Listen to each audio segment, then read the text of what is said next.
कल सुना था कि महाराज जी से दो ब्रह्मचारी मधुसूदन दास और वट कृष्ण दास उनके गांव में आते थे, भिक्षा के लिए आते थे मेनली। तो महाराज जी कभी कभी अपने तरफ से भी उनकी सहायता करते थे। जब जब उनको कभी पुस्तक के लिए चाहिए होता था तो महाराज जी उनकी मदद कर देते थे। एक बार उनके साथ दो ब्रह्मचारी और आए थे, तो उन्होंने महाराज जी से बोला था कि आपको जब जब समय मिले, जब भी आपका अवकाश हो, आप हमारे मठ में आइए और वहाँ पे भक्तों की संगति करिए।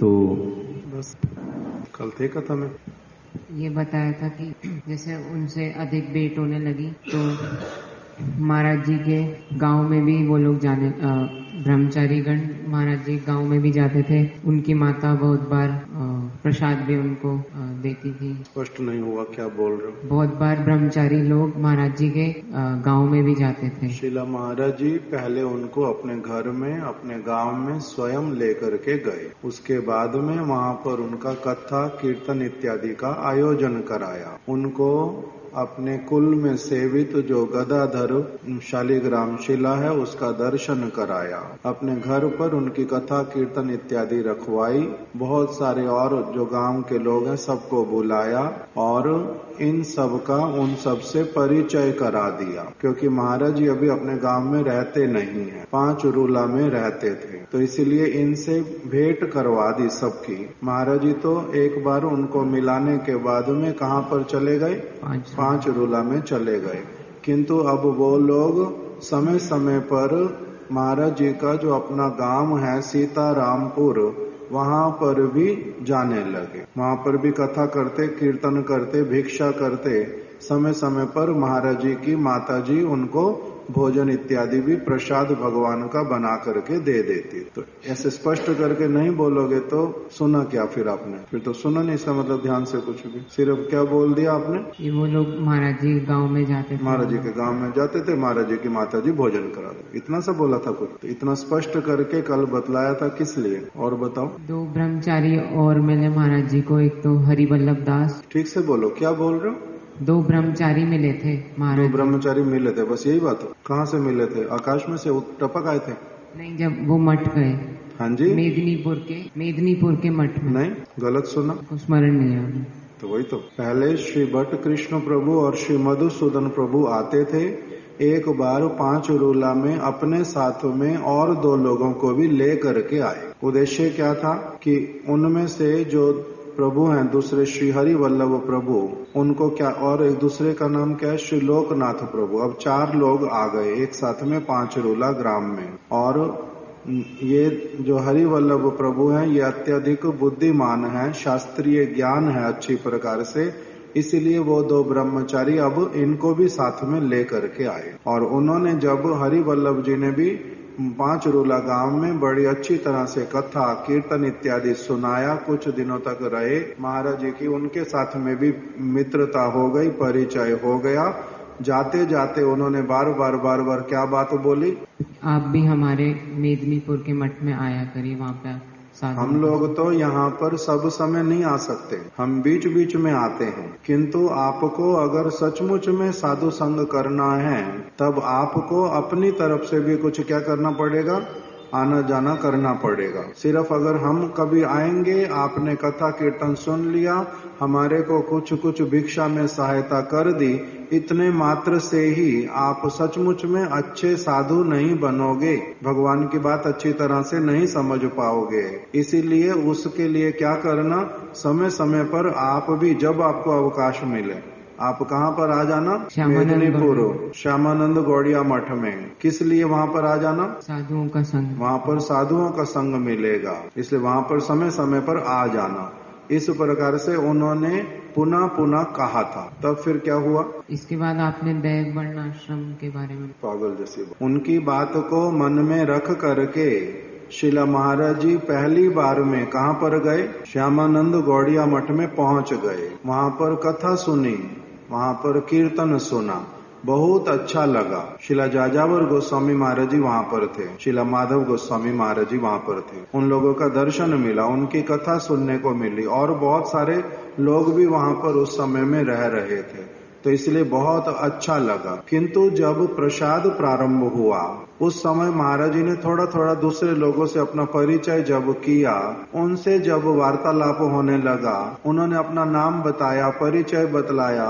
महाराज जी ने पूछा कि आप का ये दीक्षा वाला नाम और यहाँ का परिचय नहीं, आप हमारे को अपने घर का परिचय बतलाओ कि आपका जाति कौन सा था, कहाँ पर रहते थे, नाम क्या था। वो सारा कुछ जब पूछा तब पता चल गया कोई वैश्य है, कोई शूद्र है, कोई ब्राह्मण है, कोई क्षत्रिय है।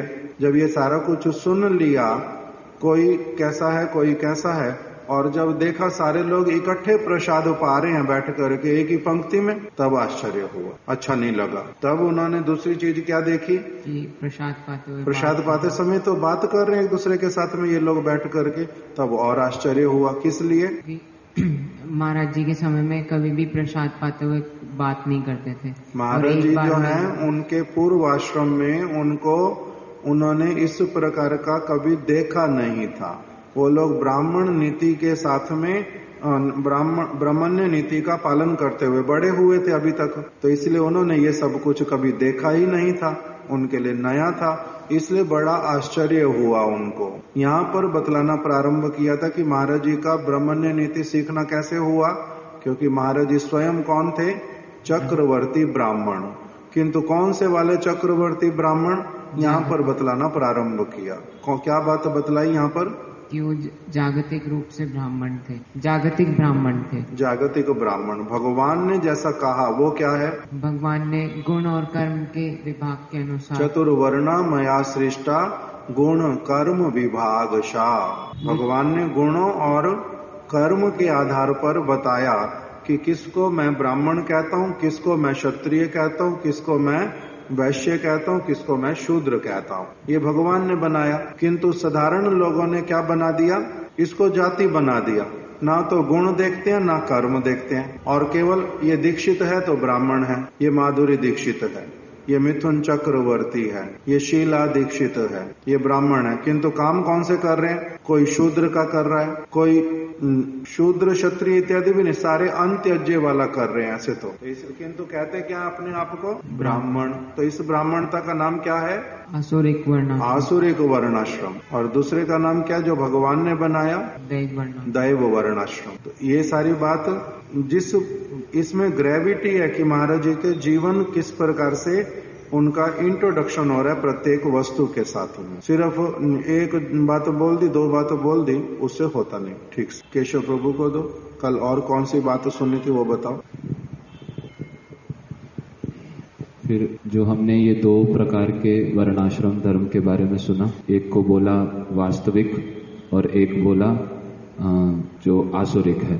तो वास्तविक जो है वो दैव वर्णाश्रम है, और उसमें जितने भी वर्ण हैं, ब्राह्मण, क्षत्रिय, वैश्य, शूद्र, उनके क्या क्या गुण जो भगवान ने बतलाए हैं शास्त्रों में कि किस प्रकार के ये गुण होने से ही वो वास्तव रूप में ब्राह्मण, क्षत्रिय, वैश्य या शूद्र माने जाएंगे। तो वो सारे गुण हमने सुने थे कल। और इन सारे गुणों के बीच में जो एक कॉमन, इन सारे वर्णों में एक जो कॉमन आधार है वो है कि सभी लोग भगवान का भजन करेंगे, चाहे वो वैश्य हो या शूद्र भी हो, वो भगवान का भजन करेंगे, भगवान के सेंटर रख के जीवन यापन करेंगे, अपने जो भी ड्यूटीज हैं वो करेंगे। अगर वो ये नहीं करते हैं तो वो इन चारों में से बाहर निकल के जो अंत्यज कुल में उनका गिनती होगा।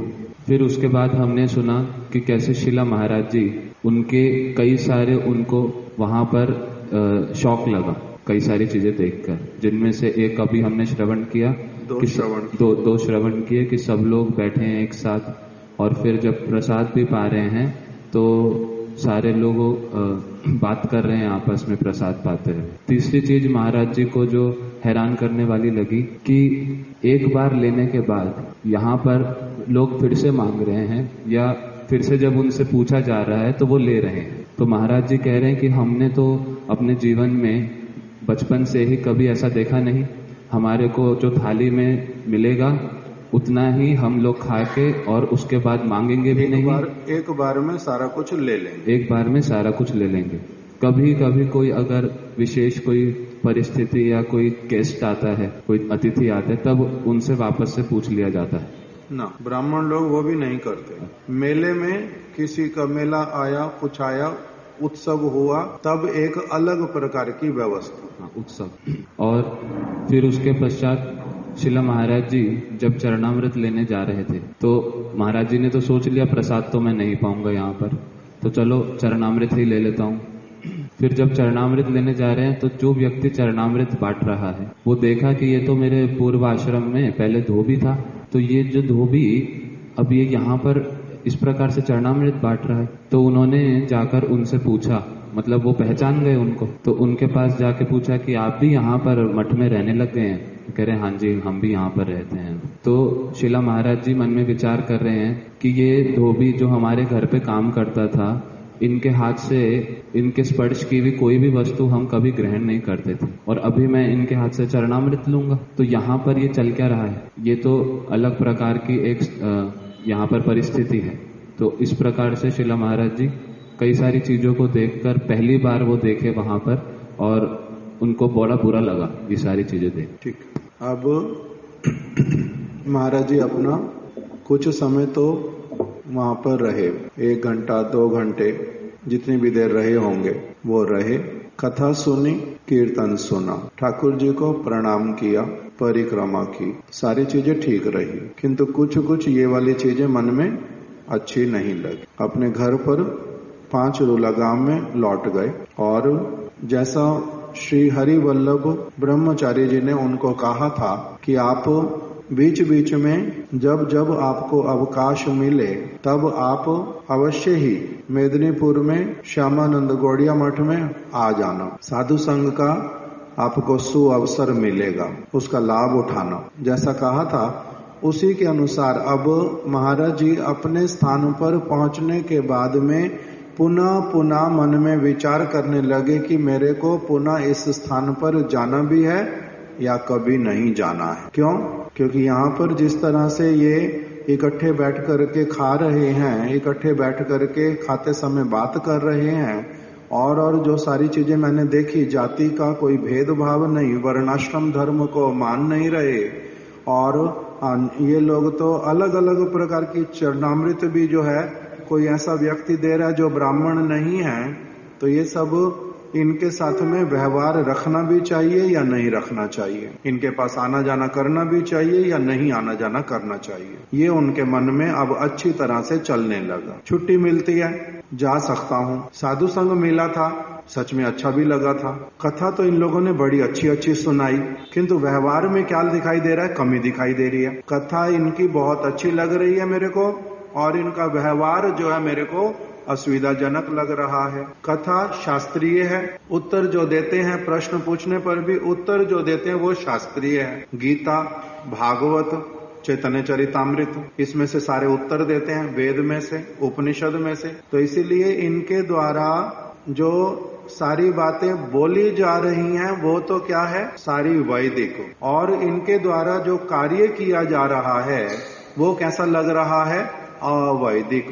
वेद में तो ऐसा कहा नहीं गया, गीता में तो ऐसा कहा नहीं गया, ब्रह्मण्य नीति को तो मानना चाहिए। अब दोनों तरफ की बातें मन में चल रही हैं, बार बार समय मिलता है जाने की इच्छा करती है, जाना नहीं चाहिए ये भी आता है मन में बार बार, किंतु प्रबलता जो है हृदय की किस चीज ने ले ली कि इनकी कथा बहुत अच्छी है, इनसे प्रश्न पूछने पर उत्तर ये बड़ी अच्छी तरह से देते हैं, इसीलिए मेरे को जाना है, इसलिए मेरे को जाना है। तो फिर जब जब समय मिलता वहां पर जाते, जब जब समय मिलता है वहां पर पहुंच जाते हैं। उसी की बात अब आगे बोल रहे हैं महाराज जी कि मेदिनीपुर स्थित श्री श्यामानंद गौड़िया मठ में ही मुझे अपने परम आराध्यतम गुरु पाद पद्म श्री श्रीमद भक्ति दयित माधव गोस्वामी महाराज, श्री श्रीमद भक्ति विचार जाजावर गोस्वामी महाराज, श्री श्रीमद भक्ति जीवन जनार्दन गोस्वामी महाराज, श्री श्रीमद भक्ति प्रसून बोधायन गोस्वामी महाराज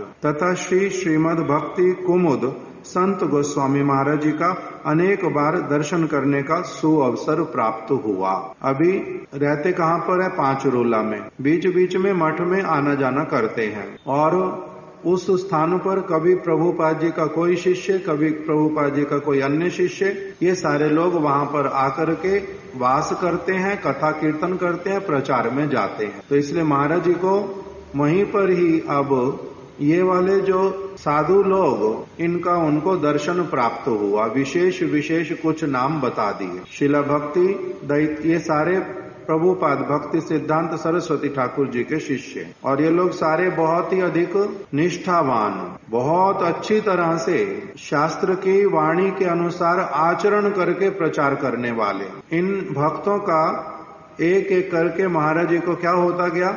दर्शन होता गया, संग होता गया, कथा सुनते गए, उनके कीर्तन सुनते गए। अभी उसमें नाम ये वाले बता दिए। शिला माधव गोस्वामी महाराज, शिला जाजावर गोस्वामी महाराज, शिला जनार्दन गोस्वामी महाराज, शिला भक्ति प्रसून बोधायन गोस्वामी महाराज। ये भी बहुत बड़े विद्वान थे, बहुत प्राचीन, बहुत निष्ठावान, प्रभुपाद जी के सन्यासी शिष्य। इनका दर्शन होता गया, कथा सुनते गए, संबंध होता गया। शिला संत गोस्वामी महाराज, इन सब के दर्शन करने का सुअवसर प्राप्त हुआ। मैं समय समय पर मठ में जाता तथा मुझे शिला प्रभुपाद के चरणाश्रित भक्तों के श्री मुख से शिला प्रभुपाद जी की अनेक कथाएं श्रवण करने को मिलती। और ये लोग कथाएं सुनाते कौन सी? सारी शिला प्रभुपाद जी की। प्रभुपाद जी की सारी कथाएं सभी लोगों के मुख के ऊपर, उनकी कथा में सब समय बीच बीच में बार बार क्या आता? प्रभुपाद प्रभुपाद प्रभुपाद प्रभुपाद। इसलिए प्रभुपाद जी की अनेक कथाएं इन सारे भक्तों के माध्यम से महाराज जी कह रहे मेरे को पुनः पुनः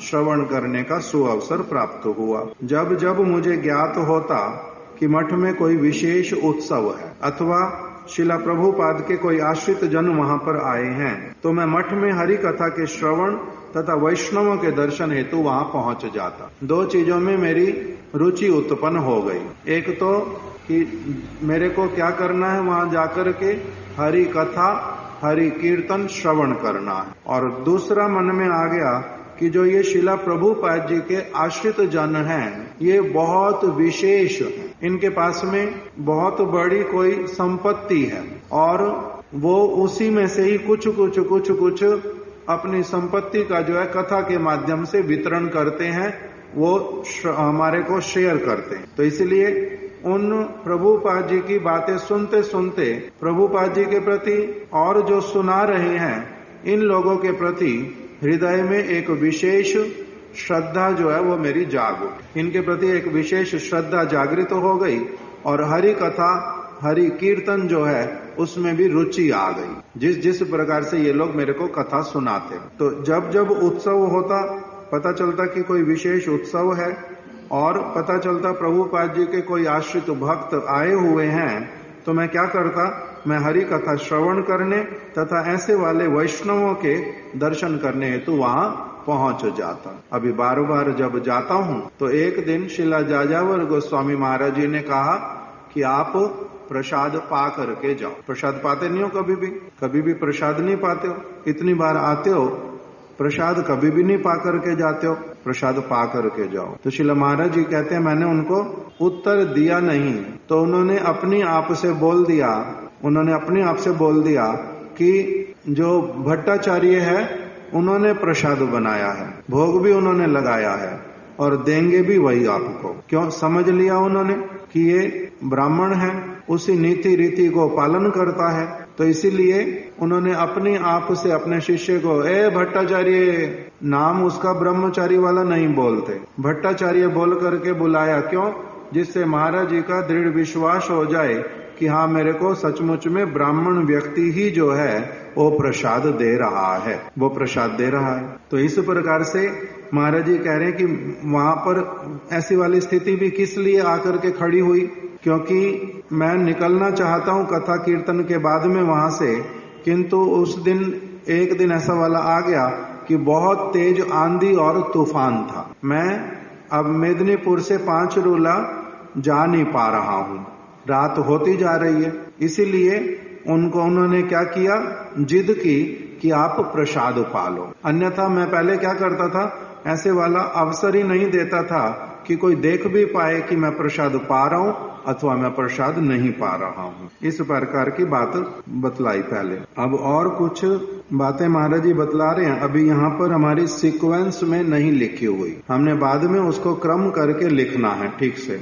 अभी केवल हम पढ़ते जा रहे हैं। अभी महाराज जी बोल रहे हैं कि एक बार गुरु महाराज के दिशा निर्देश से मैं अपने गुरु भ्राता, अर्थात महाराज जी की दीक्षा हो गई, अब ये बाद का प्रसंग है, बीच में अभी और प्रसंग अलग समय में बतलाएंगे, ये अभी दीक्षा होने के बाद की बात बोल रहे हैं। एक बार गुरु महाराज के दिशा निर्देश से मैं अपने गुरु भ्राता श्री विजय कृष्ण, श्री मधुसूदन तथा श्री कृष्ण मोहन प्रभु के साथ प्रचार सेवा में गया। प्रचार के समय श्री मधुसूदन प्रभु ने बहुत वैराग्य प्रदर्शित करना प्रारंभ किया। प्रचार के समय में श्री मधुसूदन प्रभु ने बहुत वैराग्य प्रदर्शित करना प्रारंभ किया। उनकी क्रियाओं में मुझे कुछ कुछ प्राकृत सहजिया का भाव दिखलाई पड़ा। प्राकृत सहजिया क्या होता है अभी उसको भी बताऊंगा। फिर महाराज जी कह रहे हैं उनकी क्रियाओं में मुझे कुछ कुछ प्राकृत सहजिया का भाव दिखलाई पड़ा जो मुझे संपूर्णता नापसंद था। क्या चीज नापसंद थी? कह रहे मेरे को संपूर्णता नापसंद था, मतलब बिल्कुल भी अच्छा नहीं लगता था जो चीज। वो क्या था?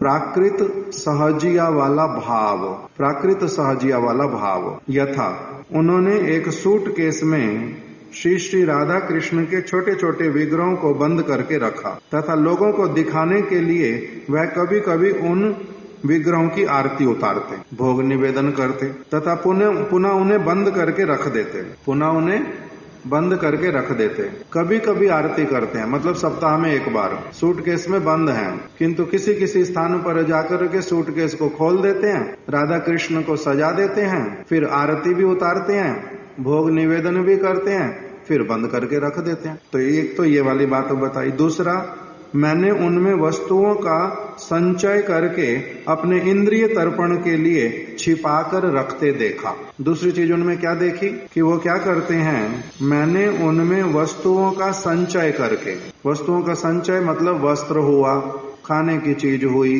अथवा पैसा हुआ, कुछ भी, मैंने उनमें वस्तुओं का संचय करके अपने इंद्रिय तर्पण के लिए छिपाकर रखते देखा। बाद में क्या करना उन्होंने?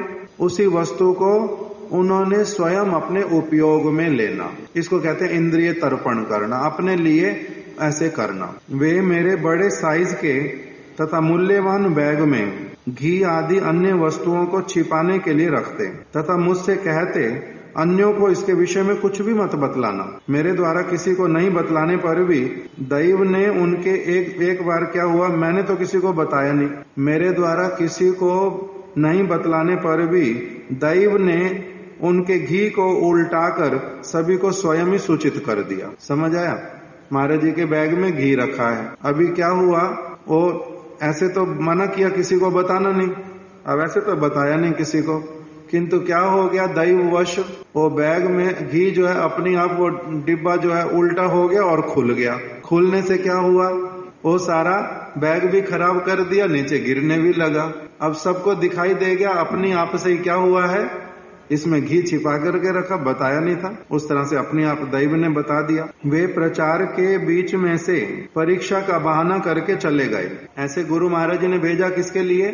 प्रचार के लिए। और उन्होंने बीच में क्या किया, बहाना बना दिया कि मेरा क्या है, एग्जाम है कोई। प्रचार के बीच में ही परीक्षा का बहाना करके चले गए। पता चला कोई परीक्षा थी ही नहीं, केवल बहाना बना करके वो चले गए। तथा श्री विजय कृष्ण प्रभु को पाठ कीर्तन इत्यादि का दायित्व दे गए। उन्होंने किसको अपनी आप से क्या कर लिया, गुरु महाराज जी से न पूछा न गुरु महाराज जी को बतलाया, अपनी आप ही अपना विजय कृष्ण प्रभु को वो बोलते हैं कि आप क्या कर देना, मैं तो जा रहा हूँ, आप कथा कीर्तन में प्रचार इत्यादि संभाल लेना। वो अपने आप से आदेश दे करके गुरु बन करके चला गया। 3 दिन के पश्चात श्री विजय कृष्ण प्रभु मृदंग बजाकर कीर्तन बहुत अच्छा करते थे तथा उनकी कथा को समझाने की पद्धति भी अनोखी थी। अब बहुत सारी बातें एक साथ आ रही हैं अभी, किंतु पहले हम समझ लेते कि महाराज जी ने क्या बताया है। कह रहे मैं अब मठ में रहता था और अब गुरु महाराज जी के कहने से हम लोग कुछ लोग प्रचार करने के उद्देश्य से बाहर गए। गुरु महाराज के दिशा निर्देश से मैं अपने गुरु भ्राता श्री विजय कृष्ण श्री मधुसूदन तथा कृष्ण मोहन प्रभु के साथ में प्रचार सेवा में गया। प्रचार सेवा के समय श्री मधुसूदन प्रभु ने बहुत वैराग्य प्रदर्शित करना प्रारंभ किया। उनकी क्रियाओं में मुझे कुछ कुछ प्राकृत सहजिया का भाव दिखलाई पड़ा। ये वाली बात हम समझ रहे थे पहले बीच में। प्राकृत सहजिया किसको कहते हैं? दो शब्द हैं, एक को कहते हैं प्राकृत सहजिया और दूसरे को कहते हैं अप्राकृत सहजिया। अप्राकृत सहजिया जो है वो कौन है? राधा रानी, ललिता सखी, विशाखा सखी इत्यादि सारी सखियां। सहजिया शब्द का अर्थ क्या होता है? जिनके हृदय में जन्म के साथ में ही कृष्ण के प्रति अथाह अटूट स्वाभाविक बड़ा निर्मल प्रेम जो है आत्मा के साथ में ही जिसने जन्म लिया है, जिनकी आत्मा ने सहजात, सहजात शब्द से क्या बना है? सहजिया। जिनकी आत्मा के साथ में ही स्वाभाविक रूप में कृष्ण के प्रति क्या है?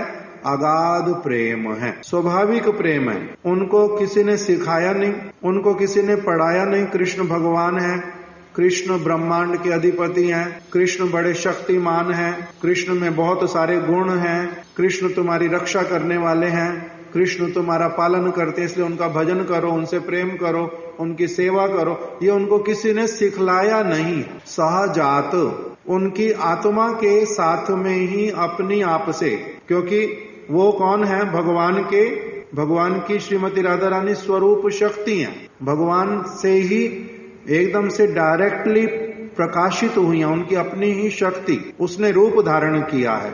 इसलिए उनका क्या है? स्वाभाविक रूप में उनके प्रति बड़ा आकर्षण, बहुत प्रेम है, निर्मल प्रेम है, सेवा की प्रवृत्ति है। किसी ने कुछ नहीं कहा, किंतु सहजात। तो इसलिए वो कौन है? सहजिया।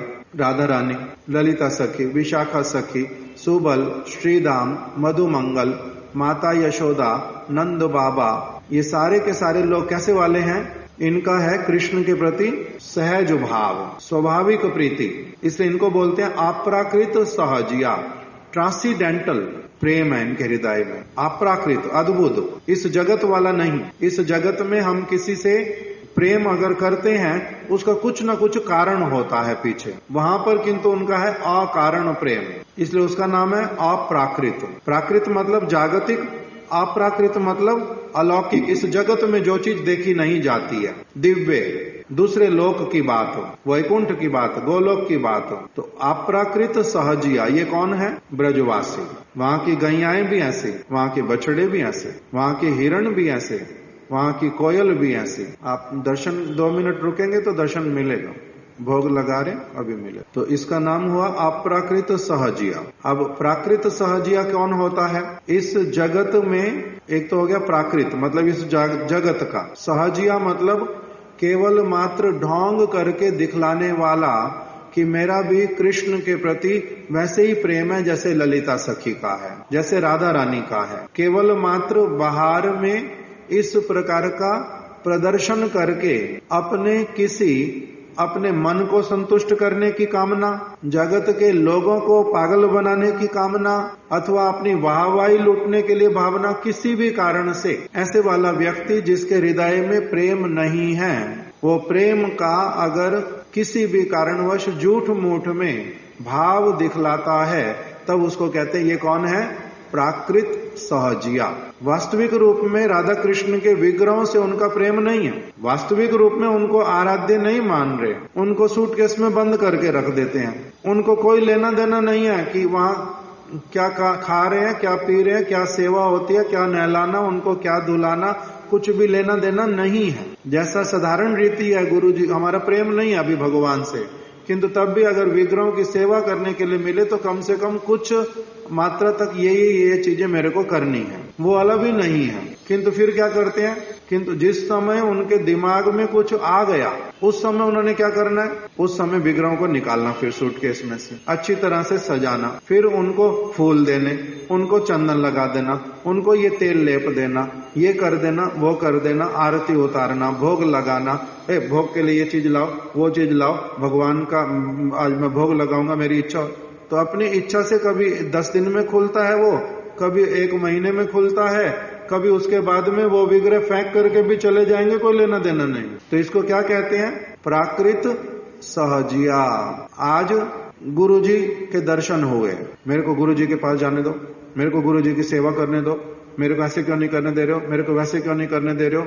लड़ाई कर ली, दरवाजा खोलना पड़ेगा, मेरे को जाना है, दर्शन करने हैं, मैंने ये क्यों नहीं करूंगा, वो क्यों नहीं करूंगा। और जैसे कैसे लड़ाई करके इतना ज्यादा कि भाई मेरे को क्या है, मेरे प्राण निकल जाएंगे अगर मेरे को आज ये चीज नहीं करने दी तो। और थोड़ी देर के बाद में गुरुजी कहीं वो कहीं। 6 महीने तक पता ही नहीं है गुरुजी कहाँ पर है, वो कहाँ पर है। 6 महीने के बाद में पता चला जहाँ पर वो है 2 घर छोड़ करके गुरुजी हैं, मेरे पास समय ही नहीं है, मैं अपना बिजी हूँ, देखूंगा, जा सकता हूँ नहीं। अरे उस दिन तुम इतना ज्यादा गुरुजी कर रहे थे, मिलने के लिए कह रहे थे, प्राण निकल रहे थे तुम्हारे, छटपट कर रहे थे, लड़ाई कर ली। अब गुरुजी पास में आए हुए, 2 घर पास में है, दर्शन हो रहे हैं, आराम से बात कर सकते, मिल सकते, मेरे को कोई लेना देना नहीं। तो इसको क्या कहते हैं, इसको क्या कहते हैं, प्राकृत सहजिया।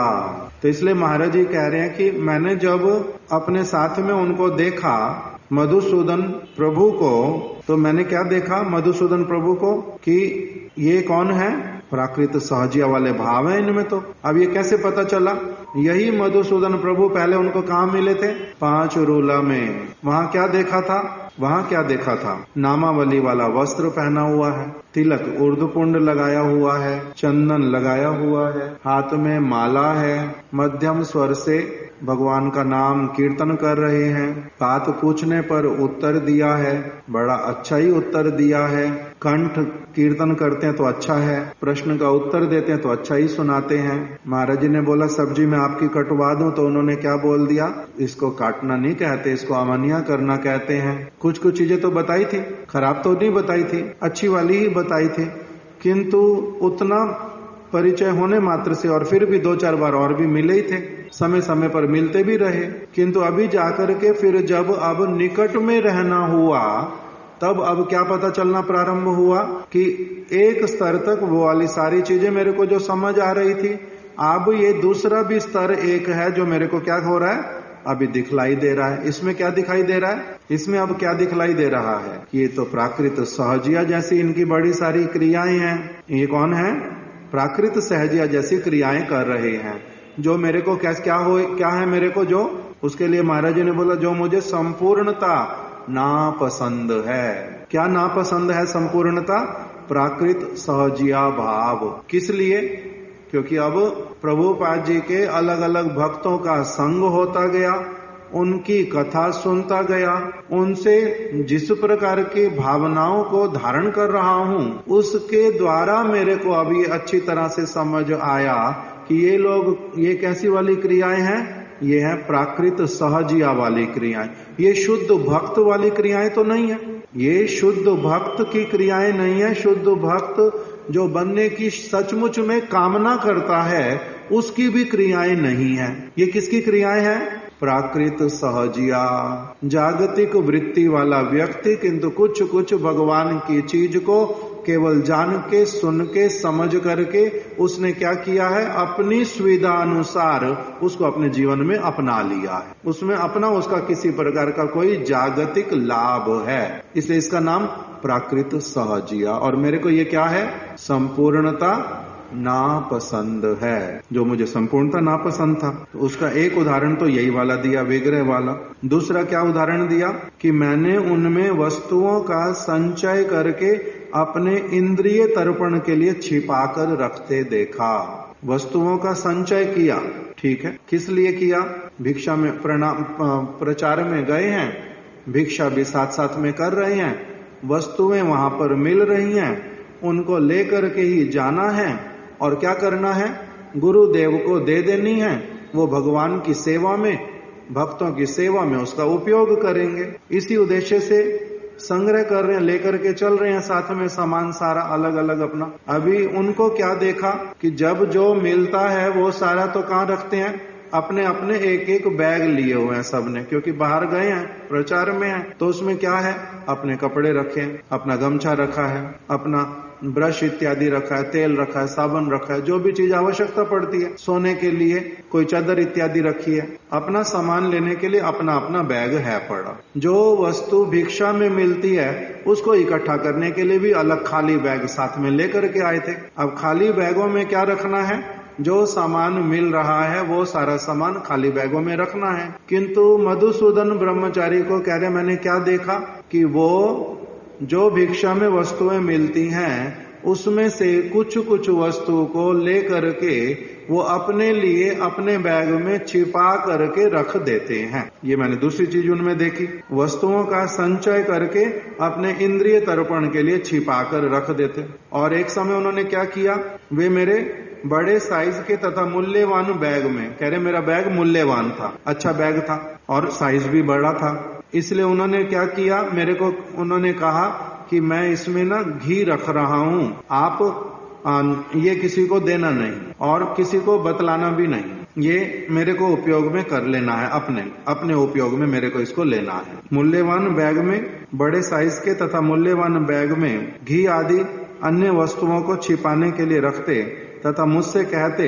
अन्यों को इसके विषय में कुछ भी मत बतलाना। मेरे द्वारा किसी को नहीं बतलाने पर भी दैव ने उनके घी को उल्टाकर सभी को स्वयं ही सूचित कर दिया। ये दूसरी बात उनकी देखी जो मेरे को अच्छी नहीं लगी। तीसरी बात बोल रहे हैं कि वे प्रचार के बीच में से परीक्षा का बहाना करके चले गए तथा अपने दायित्व को श्री विजय कृष्ण प्रभु के ऊपर दे दिया कि आप कथा कीर्तन कर लेना। तो यदि महाराज जी कहते थे, यदि पता था कि मेरी परीक्षा है तो यही वाली बात गुरु महाराज जी को तो आपने बोली नहीं थी, मैं बीच में परीक्षा के लिए चला जाऊंगा, ये वाली बात वहां पर तो बोल के आए नहीं थे, मैं कुछ समय बीच में नहीं रहूंगा और किसी दूसरे को पाठ कीर्तन करने के लिए कह दूंगा, ये तो पहले बताया नहीं था। तो ये वाली बात भी मेरे को उनकी अच्छी नहीं लगी, तो अब ये उनके विषय में बतला दिया पहले। अब एक एक करके हम जब आगे वाले प्रसंग श्रवण करेंगे तब फिर महाराज जी अपनी जीवनी के माध्यम से ही हम लोगों को बताते हुए चलेंगे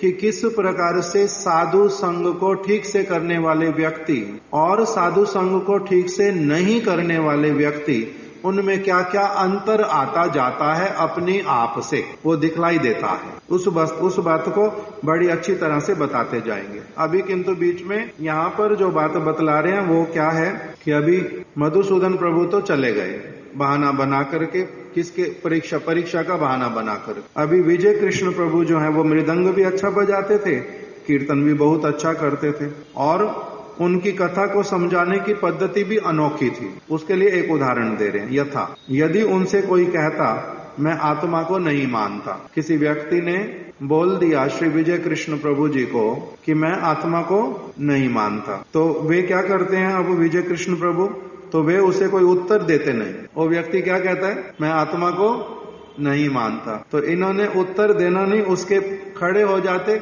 उसके पास पहुंच जाते और उसको जोर से चींटी मारते, चींटी काट लेते। चींटी काटना समझते हैं तो अच्छी तरह से 2 अंगुलियों से अच्छे से उसकी स्किन को पकड़ करके चींटी काट देते। तथा जब वह व्यक्ति ऊह करता तो कहते देखो ये ऊह जो चीज कर रही है ना वही आत्मा है, जो ऊह कर रही है वही आत्मा है।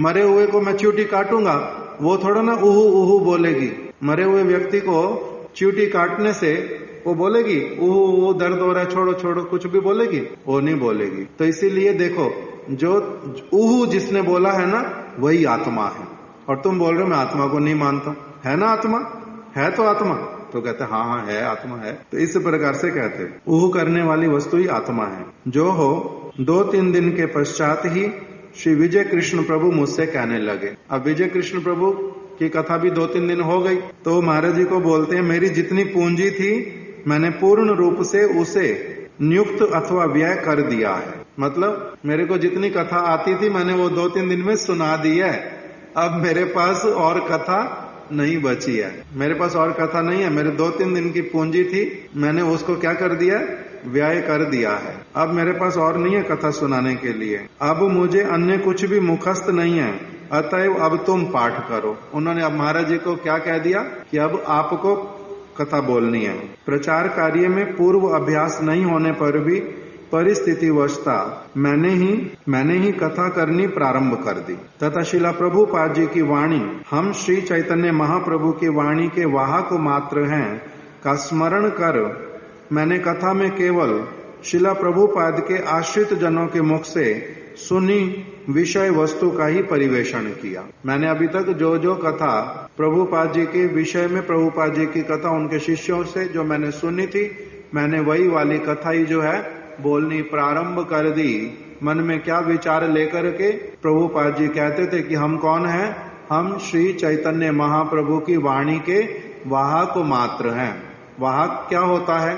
वाहक कौन होता है? संदेश वाहक। संदेश वाहक का मतलब मेरे संदेश को, मैं किसी के पास संदेश भेजना चाहता हूं, मेरे संदेश को उस व्यक्ति ने सुन लिया, समझ लिया और वही मेरा संदेश जो है वो क्या करेगा? दूसरे किसी व्यक्ति को जाकर के सुना देगा। इसी का नाम ही क्या होता है? संदेश वाहक। संदेश वाहक। कोई संदेश कैसे लेकर के जाते हैं? हम लोग डाकघर में जाते हैं, वहां पर पत्र जो है जहां पर भेजना, एड्रेस लिख देते हैं, जिसको जो लिख करके भेजना वो भी उसमें लिख दिया।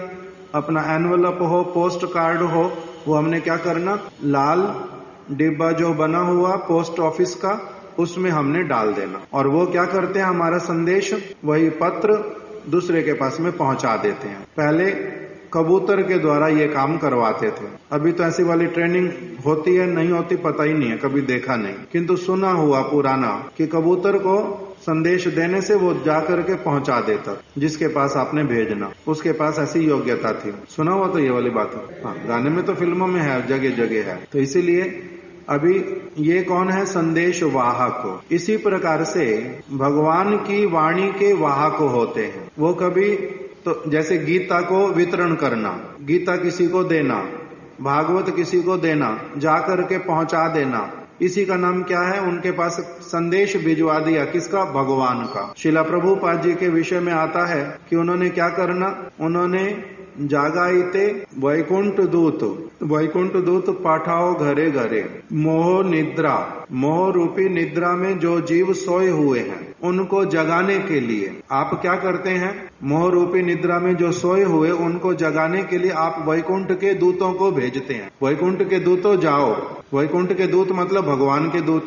भगवान उनको क्या कहते हैं? कि जाओ, ये जीव मोह में सो रहा है, इसको जाकर के क्या करो? इसको जाकर के मोह निद्रा में से उठाओ। भगवान की बात, मेरी बात उनको जाके सुनाओ कि मैं कह रहा हूं कि उठो इस मोह निद्रा में से। तो भगवान के दूत भगवान की वाणी को लेकर के क्या करते हैं? भगवान ने आदेश दिया, भगवान के आदेश को लेकर के इस जगत में किसी किसी के पास में पहुंचा देते। जहां जहां भगवान कहते हैं पहुंचा करके आना है, वहां वहां पहुंचा देते हैं। तो उनको क्या कहते हैं? संदेश वाहक। तो इसलिए प्रभुपाद जी ने कहा कि मैं कौन हूं? मैं श्री चैतन्य महाप्रभु की वाणी का वाहक मात्र हूं। अर्थात वो जो बोलते हैं चैतन्य महाप्रभु, मैं उस बात को अच्छे से सुन करके, समझ करके, उसी बात को ही, उसी संदेश को ही आपको दे रहा हूं। मैंने केवल क्या किया है? पोस्टमैन का काम किया है। उनकी वाणी को मैंने वहन किया, वहन करके आपके पास में पहुंचा दिया। तो इसी प्रकार से जो फिर हमारे प्रभुपाद जी बोलते हैं कि उसमें जो पोस्टमैन है वो क्या करेगा? मैंने संदेश दिया, जहां भेजना वहां कैसे पहुंचना चाहिए? जैसे मैंने दिया, उसके बीच में कुछ मिलावट नहीं होनी चाहिए और उसके बीच में कोई भी चीज काट करके भी नहीं हटा देनी चाहिए। मेरा जो संदेश है वो कैसे जाना चाहिए? जैसा है वैसा जाना चाहिए। इसी को कहते हैं एज इट इज, यथारूप, वैसे का वैसे संदेश देना। उसमें अपना कुछ मिलावट नहीं करना, उस संदेश में से कुछ काट छांट नहीं करना, उस संदेश को एज इट इज देना। ये किसका काम होता है? पोस्टमैन का, वाहक का, वास्तविक वाहक का। तो इसलिए प्रभुपाद जी अपने विषय में क्या कह रहे हैं? हम कौन हैं? हम श्री चैतन्य महाप्रभु की वाणी के वाहक मात्र हैं। हम उसमें कुछ जोड़ नहीं रहे, हम उसमें कुछ घटा नहीं रहे, सिर्फ वही की वही बात अच्छी तरह से दूसरों के पास पहुंचानी। तो इसी बात को कह रहे हैं, मैंने सुना हुआ था, महाराज जी बोल रहे हैं। तो इसलिए जब मेरे ऊपर आ पड़ा कि कथा मेरे को ही करनी है, तो मैंने अभी तक जो प्रभुपाद जी की बातों को सुना था उनके शिष्यों से, उसी का स्मरण करके मैंने क्या किया, कथा को सुनी हुई विषय वस्तु का ही मैंने परिवेशन किया। अपने मन की अथवा अप्रामाणिक व्यक्ति के मुख से श्रुत एक भी बात नहीं बोली। एक तो अपने मन की अथवा अप्रामाणिक व्यक्ति के मुख से श्रुत एक भी बात नहीं बोली। इस प्रकार मैं प्रचार के समय कथा का परिवेशन करने का अभ्यस्त हो गया। वहीं से मेरा क्या हुआ, अब कथा बोलने का अभ्यास जो है मेरा वहां से धीरे धीरे करके प्रारंभ हो गया। आज यहीं तक रख देते, कल आगे श्रवण करेंगे। वांछा कल्प तरुभ्यश्च कृपा सिंधुभ्य एव च पतितानां पावनेभ्यो वैष्णवेभ्यो नमो नमः।